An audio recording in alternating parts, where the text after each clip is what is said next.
A round of 32 matchup featuring the last two programs to win back-to-back national championships. Florida did so in 2008 and 2006 and 2007. UConn, having done so the last 2 years, they're going to face off on Sunday at the Lenovo Center in Raleigh. Florida, the one seed, comes into this game as the favorite, but if you're going to be the favorite, if you're going to be one of the favorites for the national championship, you have to beat the champ. And that's this UConn team that has looked vulnerable, but it's still sitting here in the round of 32. We'll talk about both sides, but from Florida's standpoint, if they are going to knock off the champs as expected, I'll say as expected because they're the favorites and the higher seed. What do they need to do? What do they need to exploit? Um, but you're saying what does Florida need to do to knock off the champs? Yes, That threw me for a tiffy because Florida is the champs in my head. Florida has won one tournament game under Todd Golden.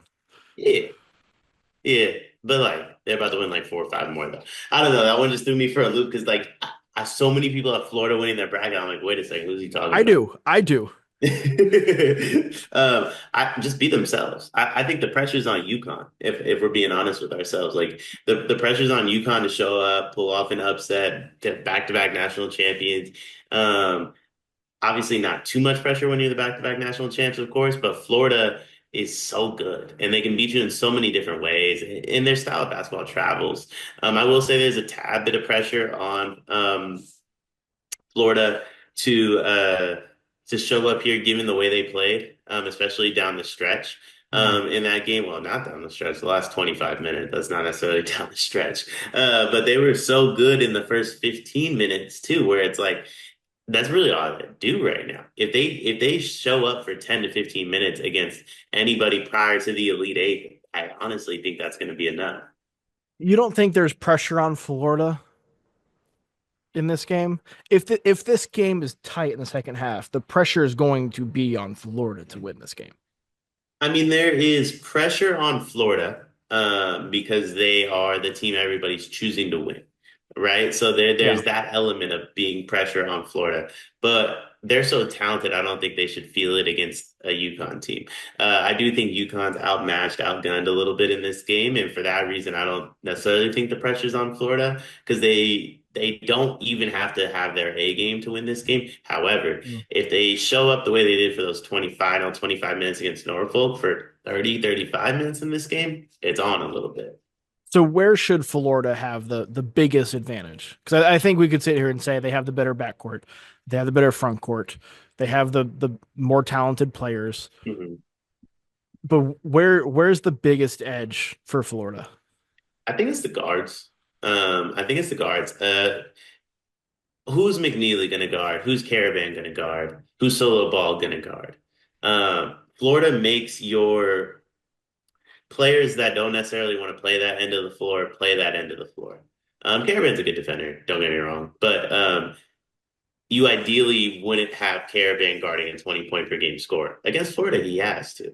Hassan Diarra didn't have to play one on one. He was the primary defender on Jeremiah Fears, but the way they flash people, the way they showed extra bodies, all that type of stuff, you can only do that because Oklahoma has nobody, right?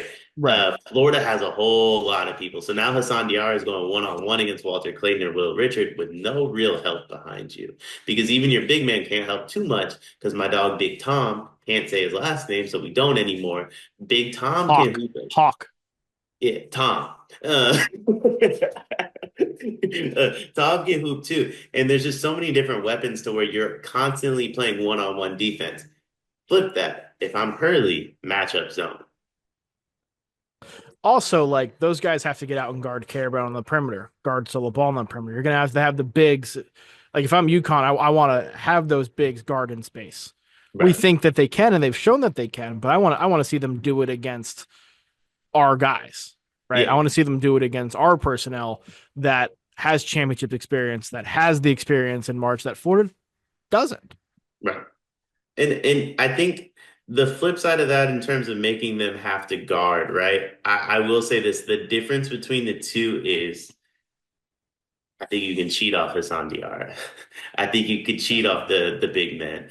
I think you could even kind of, if McNeely starts cold a little bit, I think you could, in theory, maybe cheat off of McNeely a little bit. I'm not sure there's anybody on Florida you can cheat off of.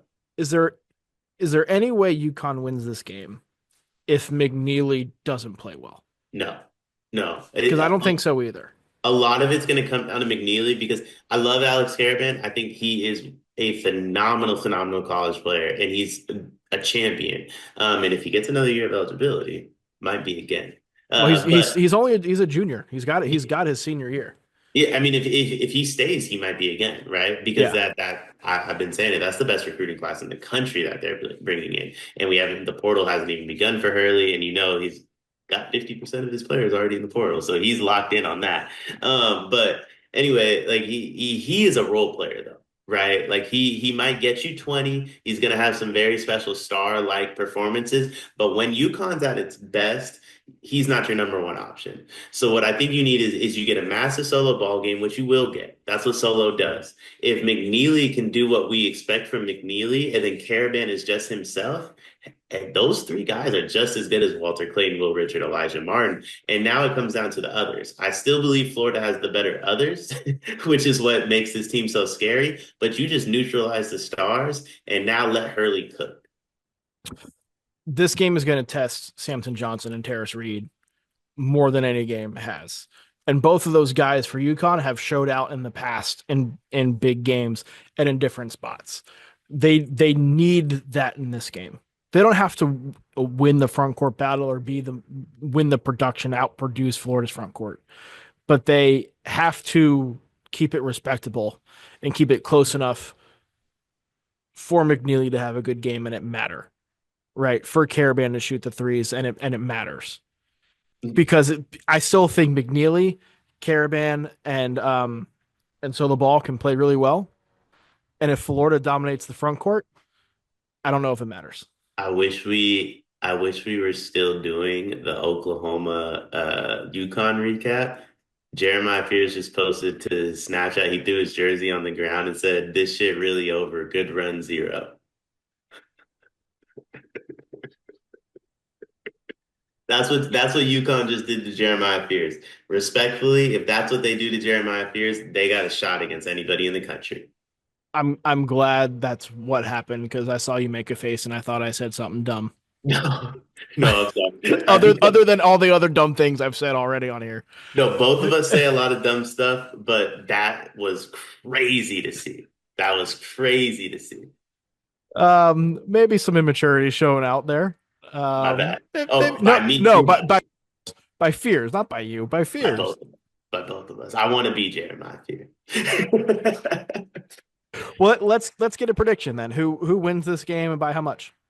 I like Florida in this game, but I think it's really close. So I think if I had to guess, the point spread probably comes out Florida. I don't think they'll quite be double digits against Hurley, but they'll probably be in that 8 to 9 range. I think UConn covers that fairly easily. I think Florida probably by 4 or 5 points. I have a prediction. Blowout. I think we're going to come on this recap on Sunday and go, whoa, Yeah. Florida's really bleeping good. We thought Florida's really bleeping good, but they were really bleeping good. It would not surprise me if this touches 20. I could see it. I feel like it's one of those games where it's either 1 or 2 possessions, like I said, or it's 20. I'm not sure there's really going to be an in between. It feels weird saying this and having some conviction behind it because of the respect I have for UConn and we should have for UConn. But the on-court product is limited this year. And we've seen that time and time again. Florida is, to just take Russell Wilson's, they're team unlimited. Like they can do anything they want to. I think they can take over this game. I think they could probably end it too before with like 10 minutes left in the game. The schedule just came out. This is the first tip on Sunday. I love that for UConn. I love that for UConn. I love it for the team that admitted they took 25 minutes off. That's fair. That's fair. It is March, and that means that March Madness is upon us. And if you are looking for a place to play, Underdog Fantasy has you covered. Sign up and deposit using code SLEEPERS, that's code SLEEPERS, to receive up to $1,000 in bonus credit plus a free pick. Head over to Underdog Fantasy today and use promo code SLEEPERS to take advantage of this amazing offer.